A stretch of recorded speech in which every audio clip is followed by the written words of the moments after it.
Selamat datang di channel Jagat Edukasi. Pada kali ini kita akan membahas rangkuman materi IPA kelas 8 kurikulum 2013 bab 9. Nah, kita sudah memasuki bab 9. Nah, pada bab 9 ini kita akan membahas tentang sistem ekskresi manusia. Oke, seperti pakai itu, mari kita bahas dan jangan lupa klik tombol subscribe. Oke, mari kita mulai. Poin A-nya itu struktur dan fungsi sistem ekskresi manusia. Oke. Jadi apa itu ekskresi? Nah, ekskresi adalah proses pengeluaran zat-zat sisa metabolisme yang tidak diperlukan oleh tubuh. Nah, sistem ekskresi manusia melibatkan beberapa organ, yaitu ginjal, kulit, paru-paru, dan hati. Oke. Nah, kita akan bahas satu persatu ya dari beberapa organ dari sistem ekskresi ini. Nah, pertama kita akan bahas itu ginjal. Oke. Ginjal terletak di kanan dan kiri tulang pinggang, yaitu di dalam rongga perut pada dinding tubuh bagian belakang atau dorsal. Ginjal berfungsi untuk menyaring darah yang mengandung zat sisa metabolisme dari sel di seluruh tubuh. Oke, kita lanjut. Nah, ginjal memiliki bentuk seperti biji kacang merah. Apabila sebuah ginjal dipotong melintang, maka akan nampak 3 lapisan. Bagian luar disebut dengan cortex renalis, di bawahnya terdapat medulla renalis, dan di bagian dalam terdapat rongga yang disebut dengan pelvis spinalis. Perhatikan gambar di samping. Oke, kira-kira seperti itulah, seperti inilah ya gambar dari ginjal. Oke, bisa lihat. Nah, silakan di-pause dan diperhatikan. Oke. Tahukah kalian bahwa penyaringan darah dalam ginjal dibagi menjadi 3 tahapan, yaitu filtrasi, reabsorpsi, dan augmentasi. Nah, tahap filtrasi yaitu tahapan pembentukan urin primer. Tahap reabsorpsi yaitu tahapan penyerapan kembali zat-zat yang masih diperlukan oleh tubuh. Selanjutnya tahap augmentasi, yaitu tahapan pembentukan urin yang sesungguhnya. Yang kedua itu kulit.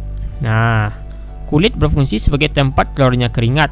Kulit juga berfungsi sebagai pelindung jaringan di bawahnya. Selain fungsi di atas, kulit juga berfungsi sebagai pengatur suhu tubuh dan menerima rangsangan dari luar. Kulit terdiri dari 2 bagian, yaitu epidermis dan dermis.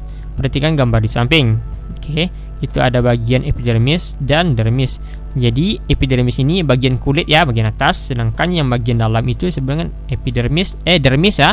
Dermis dan segala beberapa komponen yang lainnya seperti akar rambut, jaringan saraf, dan yang lainnya. Oke, pause dan perhatikan.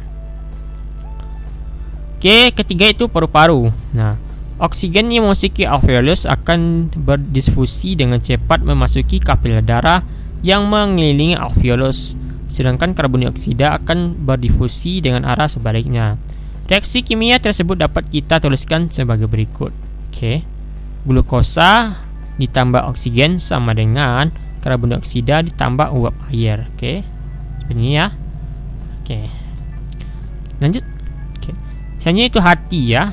Hati berfungsi sebagai mengekskresikan zat warna empedu yang disebut dengan bilirubin. Nah, perhatikan gambar hati di bawah ini.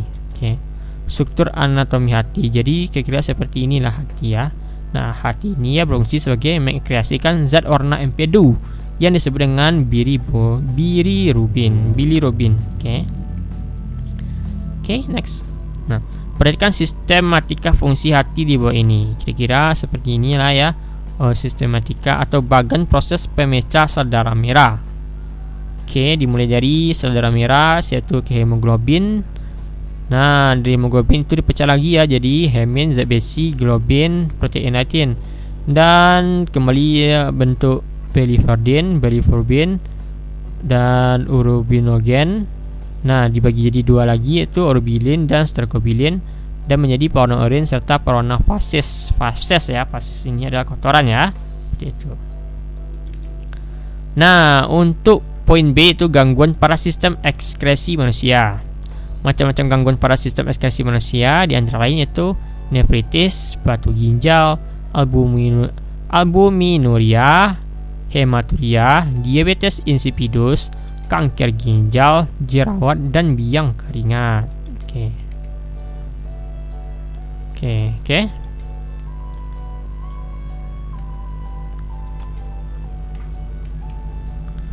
Oke, selesai ya.